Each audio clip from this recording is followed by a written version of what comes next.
Hello viewers, আসসালামু আলাইকুম। Welcome back to my channel BD blogger Puna. আশা করছি সবাই খুব ভালো আছেন। আমি আলহামদুলিল্লাহ ভালো আছি। সো আজকে নতুন আরেকটি ব্লগ নিয়ে চলে আসলাম আপনাদের সাথে শেয়ার করার জন্য, অ্যান্ড আশা করব আমার আজকের ব্লগটা আপনাদের কাছে ভালো লাগবে। তো আজকে মেইনলি হচ্ছে গিয়ে আমার ছোটো বোন আসতেছে। সো আমার ছোটো বোনকে পিক করার জন্য গেছে হচ্ছে গিয়ে আমার একটা ফ্রেন্ড। তো আমি যেতে পারিনি, কারণ আমি হচ্ছে গিয়ে মাত্র বাসায় আসলাম। আমি একটু ধানমন্ডির দিকে গিয়েছিলাম, আমার একটা পার্সোনাল কাজ ছিল। সো কাজটা শেষ করে এখন বাসায় আসলাম, অ্যান্ড সেজন্য হচ্ছে গিয়ে আমি তাকে পিক করতে যেতে পারি। হচ্ছে গিয়ে অলরেডি চলে আসছে, তাকে আমার ফ্রেন্ড আমার বাসা পর্যন্ত দিয়ে যাবে। অ্যান্ড আমার এখন মনে পড়লো যে আমার টুকটাক কিছু কেনাকাটা আছে। কেনাকাটা বলতে কিছু স্ন্যাক্স কিনবো আর খুব দরকারি কিছু জিনিস কিনবো। এটা কেনার পর এসে আপনাদের সাথে শেয়ার করছি। তো ওইটার জন্য মেইনলি হচ্ছে গিয়ে একটু নিচে যেতে হবে। আর বাইরে প্রচণ্ড প্রচণ্ড সাউন্ড। একদম আমার বাসা থেকে 2 ফিট দূরে একটা বাসা হচ্ছে, ওইটার কনস্ট্রাকশন কাজ চলতেছে, ডালাই চলতেছে আর কি। তো ওইটার জন্য হচ্ছে কি ওইদিকে প্রচুর পরিমাণে মিস্ত্রি আছে, অ্যান্ড ওরা প্রচুর শাউট করতেছে, একটু পরপর চিল্লায় উঠতেছে। তো অনেক ডিস্টার্বিং একটা ব্যাপার হয়ে গেল আর কি। তো ওই কাজটা শেষ হলে ইনশাল্লাহ সব আওয়াজ থেকে মুক্তি পাবো আর কি। তো ঠিক আছে, এখন আমি আর বেশি পকর না করি, এখন আমি নিচে যাই, আগে কেনাকাটাগুলো করে আনি। অ্যান্ড দেন হচ্ছে কি বাসাটা একটু গুছাতে হবে, কারণ আমি যে মানে একদম ঘুম থেকে উঠেই তো বাইরে চলে গেছি না, তো বাসাটার সাথে এমন গুছানো হয়নি। তো আগে আমি নিচের কাজটা শেষ করে আসি, তারপরে সেই বাসাটা একটু টুকটাক গুছাবো। অ্যান্ড দেন কী করা হয়, অ্যান্ড আমার বোন আসার পর তো অবভিয়াসলি শেয়ার করা হবে, কারণ আপনারা সবাই খুব অপেক্ষা করছেন আমার বোনকে যেন আমার ব্লগে দেখতে পারেন। And for the first time সে আমার বাসাতে আসতেছে। সো এটা তো একটু ইন্টারেস্টিং লাগবেই আপনাদের কাছে। আমি চেষ্টা করবো আমার বোনকে আমার ব্লগে আনার এবং খুব সুন্দর সুন্দর ব্লগ বানানোর জন্য, এবং আমি ট্রাই করব ওকে যেন আমি ঢাকা কয়েকটা দিন রাখতে পারি, কারণ ও থাকার প্রিপারেশন নিয়ে আসে নাই। ওকে অলরেডি আমি জিজ্ঞেস করছি, অ্যান্ড ও বলছে যে যেদিন পরীক্ষা ওই দিনই হচ্ছে গিয়ে সে বিকালবেলা চলে যেতে চায়। তো মেবি জোর টোর করেই রাখতে হবে, দেখা যায়। আর আমার মুখে দেখতেছেন একদম গাল ভর্তি করে বড় বড় হচ্ছে গিয়ে কয়েকটা ব্রণ ফুটছে এই গালেও। মানে আমি যখনই একটু স্কিনটা একটু ভালোর দিকে চাই, যে একটু সামনে ঈদ, স্কিনটা একটু গ্লো করুক বা একটু দাগটা কম থাকুক, ঠিক তখনই আমার মুখে না এত বড় বড় ব্রণ ফুটে। এই হলো আমার অবস্থা। তো যাই হোক, কি আর বলবো, দুঃখের কথা। এখন বেশি আর কথা না বলি, এখন হচ্ছে গিয়ে আমি একটু নিচে যাই। আর আজকে বের হওয়ার তেমন কোনো প্ল্যান নাই, তারপরে দেখা যাক, যদি আমার কাজ থাকে তাহলে তো আবার বের হতে হবে। ঠিক আছে, এখন টাটা, পরে আবার কথা হবে। সো আমি তারপর সাথেই বাসার নিচে নেমে যাই এবং শর্টকাটে আমার যা দরকার টুকটাক একটু কেনাকাটা করে ফেলি। তো আমার বাসার নিচেই হচ্ছে গিয়ে এই টাইপ অনেক কনফেকশনারি দোকানপাট আছে, যেখান থেকে আমি অ্যাজ ইউজুয়াল যে স্ন্যাক্সগুলো আছে সেগুলো কেনাকাটা করি। আর এই যে দেখতে পাচ্ছেন এখানে টুকটাক মোটামুটি অনেক কিছু ছিল, আগে বাসায় নেই, যাওয়ার পর হচ্ছে গিয়ে আপনাদের সাথে শেয়ার করব যে কী কিনেছি। তো আমার সবচেয়ে ম্যান্ডেটরি যে জিনিসটা একদম অনেক বেশি দরকার ছিল সেটা হচ্ছে গিয়ে লাইটার, যেটা দিয়ে হচ্ছে গিয়ে আমি চুলা জ্বালাই। যেহেতু এই কয়েকদিন আমি একদমই রান্নাবান্না করিনি, তো সে কারণে হচ্ছে গিয়ে আমার একদমই খেয়াল ছিল না যে লাইটার একেবারেই শেষ। তো সে কারণে এটা একদমই লাগতো। তো এই তো আমি বাজার টাজার নিয়ে চলে আসলাম আমার বাসায়। আর 4 তলা উঠতে যাওয়া আমার কী পরিমাণ কষ্ট হয়েছে সেটা বলে বোঝানো যাবে না। তো আমি ওয়েট করতেছিলাম পান্না কখন আসবে, তো এর মধ্যে আমি আমার টুকটাক কাজগুলো শেষ করে ফেলতেছিলাম আর কি। তো আমি অলরেডি বাসাও গুছিয়ে ফেলেছি। আর এই যে কী কিনেছি সেটা একটু আপনাদের সাথে শেয়ার করি। এই টাইপের পাউন্ড কেকগুলো আমার খুব ভালো লাগে খেতে, অ্যান্ড আমি অনেক পছন্দ করি। যখন হালকা পাতলা ক্ষুধা লাগে তখন হচ্ছে গিয়ে এই কেকগুলো অনেক দরকার লাগে। তো যাই হোক, তারপর আমার চিনি শেষ হয়ে গিয়েছিল, চিনি নিয়ে আসলাম, তারপর বেশ কয়েকটা পাউন্ড কেক আনলাম। অ্যান্ড আমার শ্যাম্পু একেবারেই শেষ হয়ে গেছিলো, এটাও আমার একদম খেয়াল ছিল না। বাট আমি যে শ্যাম্পুটা ইউজ করি এটা আশেপাশে কোথাওই নেই, এটার জন্য আমাকে মেট্রো শপিং মলে যেতে হবে।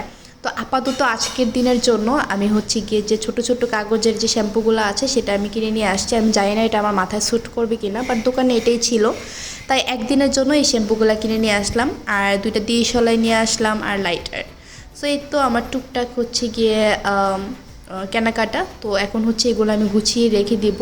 আর এগুলো গুছাতেই কিন্তু আমার বোন চলে আসছিল আমার বাসাতে। তো আমার বোন একদম আসার সাথেই কিন্তু আমি ভিডিও অন করে দিয়েছিলাম, বাট সে আমাকে রিকোয়েস্ট করেছে যে মানে একদম আসার সাথেই তার বিধ্বস্ত মার্কা ফেসটা যেন আপনাদের সাথে শেয়ার না করি। তো সেই কারণে এখন আমি ফেসটা শেয়ার করছি না, ভিডিও শেষে অবশ্যই আমি ওর ফেস শেয়ার করে দেবো। আর এমনিতে ওকে নিয়ে আমি যেদিন শপিংয়ে নেব, রিসেন্টলি আমি ওকে নিয়ে শপিংয়ে যাব, সো তখন একদম প্রপারলি আমার ছোটো বোনকে শেয়ার করে দেবো। তো টেনশনের কোনো কারণ নেই। তো যাই হোক, ও আসার পরে হচ্ছে গিয়ে বাসাটা আগে দেখলো, ওর কাছে বাসা অনেক পছন্দ হয়েছে। তারপরও ও অনেক বড় একটা বাসা থেকে এসেছে, মানে আমার যে বাসা। তো তো সে কারণে আমার বাসাটা অনেক ছোট মনে হচ্ছিলো অ্যান্ড বলতেছিল ভিডিওতে তারপর ছবিতে অনেক বড় মনে হয় তোমার বাসা, বাট অ্যাকচুয়ালি অনেক ছোট। পরে বললাম যে হ্যাঁ, ঢাকার ফ্ল্যাটগুলো ছোটোই হয়, অত বড় হয় না। আর তুমি তো আসছো অনেক বড় একটা বাসা থেকে, তো স্বাভাবিক এটা ছোট লাগাটাই স্বাভাবিক। তো যাই হোক, ও মোটামুটি ভালোই পছন্দ করেছেন। সবচেয়ে বেশি পছন্দ করেছে কি সেটা আমি একটু পরে আপনাদের সাথে শেয়ার করব। এখন আপাতত সে একটু ফ্রেশ ট্রেশ হবে, তাকে বললাম অনেক বেশি গরম, তুমি ফ্রেশ হয়ে ড্রেসটা চেঞ্জ করে নাও অ্যান্ড দেন একটু রেস্ট নাও। তো সে মোটামুটি বিকাল টাইমে এসেছে, তখন 5টা সাড়ে 5টার মতো বাজতেছিল। তো তাকে বললাম যে কিছু খাবে কিনা, সে আজকে রোজা রাখেনি যেহেতু জার্নি করছে আর সে এমনিতেও অনেক বেশি অসুস্থ থাকে। তো পরে আর কিছু খাইনি। আর কালকে হচ্ছে গিয়ে তার মেনলি ডেন্টাল এক্সাম, সো সে এমনিতেও অনেক বেশি স্ট্রেসফুল ছিল। তো যাই হোক, অনেক বেশি ডিস্টার্বও ছিল অ্যান্ড খুব টেনশনে ছিল। তো আসার সাথে সাথে ফ্রেশ ট্রেশ হয়ে সে পড়তে বসে গেছে, যদিও আমি অনেক বারণ করেছিলাম যে পরীক্ষার আগে অ্যাটলিস্ট এসব মানে পড়ার প্রেশার নিতে হয় না, পরীক্ষার আগে একদম রিল্যাক্সে থাকতে হয়। তো পরে বললাম যে ঠিক আছে, বিকাল পর্যন্তই পড়ো, রাতের বেলা আর পড়াশোনার দরকার নেই, যথেষ্ট পড়েছো এই কয়েক মাস, তো এখন আর দরকার নেই।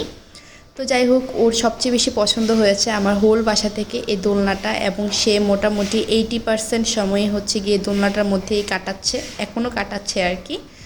তো যাই হোক, ওর দোলনাটা অনেক বেশি পছন্দ হয়েছে অ্যান্ড বলতেছিল বারবার এই দোলনাটা আমার অনেক পছন্দ হয়েছে অ্যান্ড বেশিরভাগ সময়ই কিন্তু সে এই দোলনাটাতে টাইম স্পেন্ড করেছে। সো আমি মেনলি ওর খাবার দাবার নিয়ে অনেক বেশি টেনশনে ছিলাম, কারণ তার শরীর দেখেই বুঝতে পারছেন সে কতটুকু খায় অ্যান্ড সে সব কিছু খায় না, অনেক হচ্ছে গিয়ে বাছে খাবারের মধ্যে। তো পরে ভাবলাম যে ঠিক আছে, এখন জোরাজোরি করবো না, সে যেহেতু লাঞ্চ করেই আসছে। তো আমি হচ্ছে একটু সন্ধ্যার দিকে মানে আফটার ইফতারের পর হচ্ছে গিয়ে তাকে আমি একটু পাস্তা বানিয়ে দেবো। তো পাস্তাটা খেলে আই থিঙ্ক হচ্ছে গিয়ে ওর আর অন্য কিছু খেতে হবে না, ভারী কিছুই হবে। আর রাতের বেলা তো আমরা ডিনার করবোই। তো এই তো পাস্তা রান্নার জন্য আমি এখন প্রিপারেশন নিচ্ছিলাম। তো পান্না নিজে এসে বলতেছিল যে, পান্না বলতে হচ্ছে আমার ছোটো বোনকে বোঝাচ্ছি, যারা আমার নতুন ভিউয়ার্স আছেন তারা তো জানেন না আমার ছোটো বোনের নাম। তো আমার ছোটো বোনের নাম হচ্ছে পান্না। তো সে এসেই বলতেছিল ঠিক আছে তুমি কাটাকাটি করো, আজকে ব্লগ আমি তোমাকে করে দিই। তো এই টমেটো কাটতে কাটতেই সে একটু শ্যুট করে পরে বলতেছে না আমার অনেক বোরিং লাগতেছে, আমি চলে যাই, আমি রুমে চলে যাই, এরকম আর কি। তো যাই হোক, এই ভিডিওটা সে নিজেই করে দিয়েছে, তার নিজের ইচ্ছা, আমি তাকে বলিনি। তো এখানে আমি পাস্তা রান্নার জন্য যা যা কিছু দরকার সব কিছু কাটাকাটি করে নিচ্ছি অ্যান্ড দেন পাস্তাটা আমি খুব ইজিলি রান্না করে ফেলবো। তো আজকে আর পাস্তার রেসিপি আমি কিছু শেয়ার করবো না, জাস্ট রান্নার সময় র্যান্ডম কিছু ভিডিও আপনাদের সাথে শেয়ার করতে যাচ্ছি। আমি খুব ইজি ওয়েতে এই পাস্তা বা নুডলস বলেন রান্না করি, আমার কাছে ভালো লাগে। খুব বেশি জিনিস কিছু দিলে আমার ভালো লাগে না যে এইসব জিনিস খেতে। তো এই তো আমি গরম পানি ফুটিয়ে তারপর তার মধ্যে আমি বেশ খানিকটা লবণ দিয়েছি এবং একটু তেল দিয়ে দিয়েছি, কারণ তেল না দিলে পাস্তাটা একটার সাথে একটা লেগে যায়, যেহেতু অনেক স্টিকি হয় এই পাস্তাগুলো, তো সেই কারণে একটার সাথে একটা লেগে যায়। তো হালকা একটু তেল দিয়ে আমি জাস্ট বয়েল করে নিচ্ছি। আর আমি পাস্তা বা নুডলস দুইটাই রান্না করার সময় খুব বেশি নরম করে ফেলি না, একটু শক্ত শক্ত রাখি, এটা আমার পার্সোনালি পছন্দ আর কি। তো এই তো পাস্তাটা আমার সিদ্ধ হয়ে গিয়েছে। এখন হচ্ছে কি বাকি যে জিনিসগুলো আমার দরকার সেগুলো আমি প্রিপেয়ার করে নিচ্ছি, একটা ডিম স্ক্রাম্বেলও করে নিব এখন। আর হচ্ছে গিয়ে বাকি যা যা কিছু লাগে সব কিছু রেডি করে ফেলছি, এখন জাস্ট রান্না করা পালা। অ্যান্ড পান্না বললো যে আমার হাতের পাস্তা নাকি তার খেতে এমনিতেও ইচ্ছে করতেছিল অ্যান্ড পাস্তা তার এমনিতেও পছন্দ, তাই ভাবলাম যে এই টমেটো সসেস পাস্তাটাই রান্না করি। আপনারা সবাই জানেন আমি একটু শর্টকাট ওয়েতে রান্না করতে পছন্দ করি, আমি যে কোনো তরকারি রান্না করলেও সেটা অনেক শর্টকাট ওয়েতে করি। তো আজকের পাস্তাটাও কিন্তু আমি শর্টকাট ওয়েতেই করব। তো এই যে দেখতে পাচ্ছেন আমি এখানে একটা ডিম স্ক্রাম্বল করে নিচ্ছি, তারপর হচ্ছে গিয়ে আমি মেইন পাস্তাটা রান্না করে ফেলবো। আর আজকে ওকে নিয়ে আমি একটু চটপটি বা ফুচকা খেতেও বের হবো, যেহেতু আমার বাসার খুব বেশি দূরে না, একটু কাছেই, মোটামুটি কাছেই একটা ফুচকা আছে যেটা খুবই খুবই মজার অ্যান্ড ওইটার চটপটিটা অনেক বেশি মজার। তো তাকে বলতেছিলাম যে আমরা 8টা 9টার পর বের হয়ে তারপর হচ্ছে গিয়ে ওই ফুচকাটা খেয়ে আসবো। এখন আপাতত হচ্ছে আমরা পাস্তা খাই। তো পাস্তা খেতে খেতে আমরা একটা মুভি শেষ করি বলতে হাফ দেখছি, আর বাকি হাফ হচ্ছে গিয়ে আমরা রাতের বেলা দেখবো প্ল্যান করছি। বাট ও বলতেছিল যেহেতু ওর আগামীকালকে এক্সাম, সো এর পরের দিন দেখা হবে আর কি। তো আজকে একটু তাড়াতাড়ি রাতের বেলা ঘুমিয়ে যাওয়ার ট্রাই করব আমি আর আমার ছোটো বোন, কারণ কালকে সকাল সকাল যেতে হবে তাকে এক্সামে নিয়ে যাওয়ার জন্য আর কি। আর আমি আর আমার একটা ফ্রেন্ড ওকে হচ্ছে গিয়ে নিয়ে যাব এক্সাম হলে, এক্সামটা দিয়ে তারপর আমরা আবার একসাথে চলে আসবো। তো কালকে ব্লগটা আরও ইন্টারেস্টিং হতে চলেছে, সো আপনারা সবাই ওয়েট করবেন কালকে ব্লগটার জন্য অ্যান্ড অবশ্যই কমেন্ট করে জানাবেন আমার ছোটো বোনের সাথে কী টাইপের ব্লগ দেখতে চান। তো খুব বেশি দিন থাকবে না, ও মোটামুটি 2 দিনের মতো থাকবে, 2-3 দিনের মতো। সো এই 2-3 দিনের মধ্যে আমি ট্রাই করব যেন আপনাদের পছন্দ মতো ব্লগগুলো আপনাদের সাথে শেয়ার করতে পারি। আর এই যে দেখতে পাচ্ছেন আমার পাস্তার মেইন মশলাটা রেডি হয়ে গিয়েছে, এখন আমি জাস্ট পাস্তাটা দিয়ে নাড়াচাড়া করে নিব আর বাকি মশলাটা অ্যাড করে দিব আর হালকা একটু সস দিয়ে দিব আর কি উপরে। এমনিতেও আমি মশলাটা মেক করার সময় সস দিয়েছি। তো যাই হোক, দেখতেই পারছেন কত সিম্পল ওয়েতে আমি রান্না করে ফেললাম। অনেকে আবার পাস্তার রেসিপি অনেক কঠিনভাবে রান্না করে, আমারও তো কঠিন বা ভেজাল নিতে ভালো লাগে না। আর এই পাস্তাটার উপর যদি হালকা চিজ দেওয়া হয় অ্যান্ড হচ্ছে গিয়ে ওভেনে দেওয়া হয় তাহলে হচ্ছে গিয়ে এটা ওভেন বেক পাস্তা হয়ে যাবে অ্যান্ড অনেক চিজি হয়ে যাবে। বাট আমার ছোটো বোন চিজ খুবই কম পছন্দ করে, সে পিৎজার মধ্যেও বেশি চিজ পছন্দ করে না, সো বুঝতেই পারছেন। তো সেই কারণে আর চিজ কিছুই দিলাম না। আর এমনিতে আমার বাসাতে চিজ নাই। তো যাই হোক, আমার পাস্তা অলমোস্ট রেডি। এখন হচ্ছে গিয়ে আমি তাকে সার্ভ করব পাস্তাটা অ্যান্ড তাকে টেস্ট করাবো।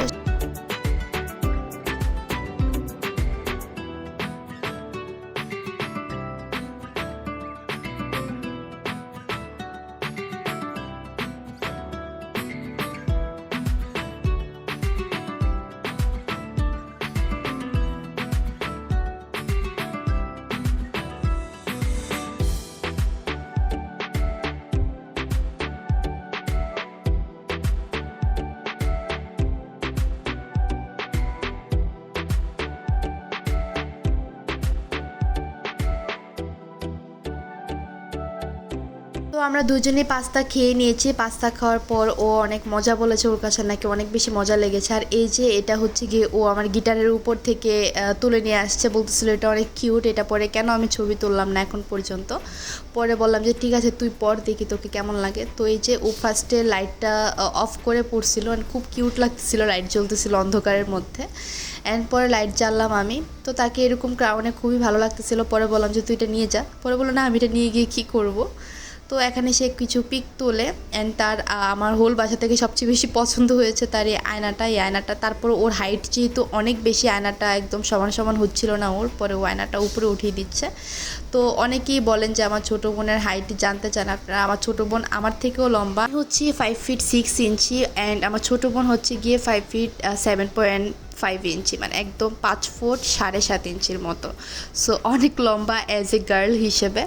অ্যান্ড সে যেহেতু অনেক শুকনা, অনেক চিকন, তো সেই কারণে তাকে আরও বেশি লম্বা লাগে আর কি। তো যাই হোক, আমরা এখন বের হয়ে যাচ্ছি চটপটি খেতে। এটা মোটামুটি 9:30টার সময় একটা ভিডিও। পরে ভাবলাম যে ঠিক আছে একটু রাত করেই বের হই। ওর যেহেতু কুমিল্লাতে অত রাত করে বের হওয়া হয় না একা কোথাও বা আমাদের সাথে কোথাও, তাই ভাবলাম ওকে একটু রাত করেই বের হই। তো যাই হোক, এখন বের হচ্ছি আমরা ফুচকা চটপটি খেতে। তো ও একদমই বের হতে চাচ্ছিল না, বলতেছিল কালকে এক্সাম, আমি আজকে এত চিল করতেছি, এটা ঠিক হচ্ছে না। পরে বললাম যে এক্সামের আগের দিন একটু চিলই থাকতে হয়, আর প্রিপারেশন যা নেওয়ার এই কয়েক মাস তো নিশ্চয়ই, এখন একটু চিল থাকো, ফুচকা চটপটি খেয়ে এসে কিছুক্ষণ রেস্ট নাও, তারপর ডিনার করে একদম সাউন্ড স্লিপভাবে ঘুমিয়ে যাও, সকালবেলা উঠে আপনি দিয়ে আসবো তোমাকে এক্সাম হলে। তো এই তো আমার বাসা থেকে মোটামুটি 20 টাকা রিক্সা ভাড়া, যেখানে ফুচকাটা পাওয়া যায়। তো ওইদিকে আমরা যাচ্ছি এখন ফুচকা খেতে। আর মোটামুটি ভালোই রাত হয়ে গেছিলো, বললাম যে 9:30 বাজে। তো ওই দিক থেকে আস্তে আস্তে আমাদের 10টার মতো বাজছিল। তো যাই হোক, আজকের ব্লগটা আপনাদের কাছে কেমন লাগছে? আপনারা সবাই অনেক রিকোয়েস্ট করেছিলেন আমার ছোটো বোন আসলে যেন আমি ব্লগ মেক করি। তো স্বাভাবিক, সে মানে ফর দ্য ফার্স্ট টাইম আমার বাসাতে আসছে, সো একটু তো বিজি থাকবোই ওকে নিয়ে। তো সেই কারণে দেখা গেছে যে সব কিছু একদম ভিডিও করে রাখতে পারিনি। টুকটাক যখনই মনে পড়েছে ভিডিওর কথা বা যখনই মনে হয়েছে একটু শ্যুট করে রাখি, তখন একটু শ্যুট করেছি আর কি।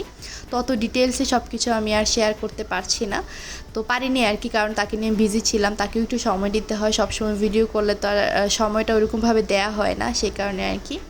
আর এই যে এখানে এসে আমরা হচ্ছে কি চটপটি অর্ডার দিলাম, বাট সে বলতেছিল তার একদমই ক্ষুধা নেই, সে যেহেতু একটু পাস্তা খেয়েছিল। তো সেই কারণে ভাবলাম যে ঠিক আছে একটা চটপটি নেই, তারপর দুজন খাই, কারণ দুজনের একজনেরও পেটে খিদা ছিল না, জাস্ট টেস্ট করানোর একটা কথা। আর একটু বের হলাম ওর মনটা যেন একটু ভালো থাকে।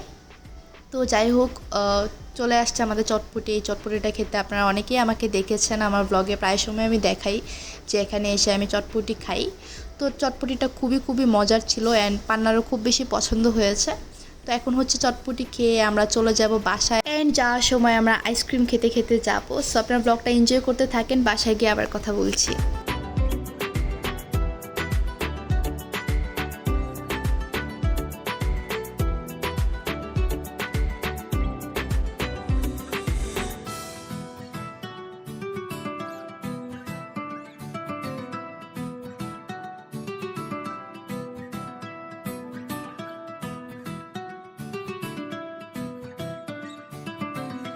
তো দেখতেই পারছেন আমরা ফুচকা চটপটি খাওয়ার পর এখানে একটা 7 আপ নিয়ে নিয়েছি অ্যান্ড একটা আইসক্রিম নিয়ে নিয়েছি এবং এটা বাসায় যেতে যেতে খাবো আর কি, মানে সিঁড়ি দিয়ে উঠতে উঠতে খাবো।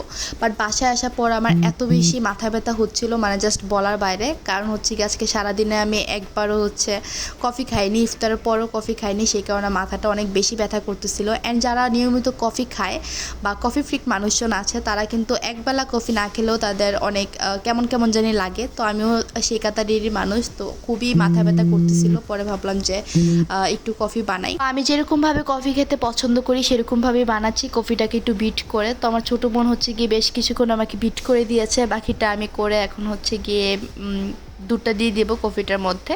অ্যান্ড আমার কফি রেডি হয়ে গেলেই তারপর খাওয়া দাওয়া করে নেব।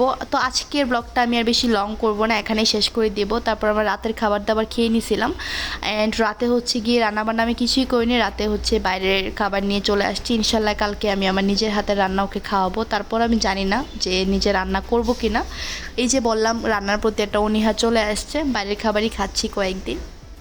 তো যাই হোক, আমার কফিটা রেডি হয়ে যাচ্ছে। এরকমভাবে যদি কেউ কফি বানিয়ে থাকেন তাহলে অবশ্যই আমাকে কমেন্ট করে জানাতে ভুলবেন না যে আপনাদের কাছে এই টাইপের কফি কেমন লাগে এইভাবে বানিয়ে খেতে।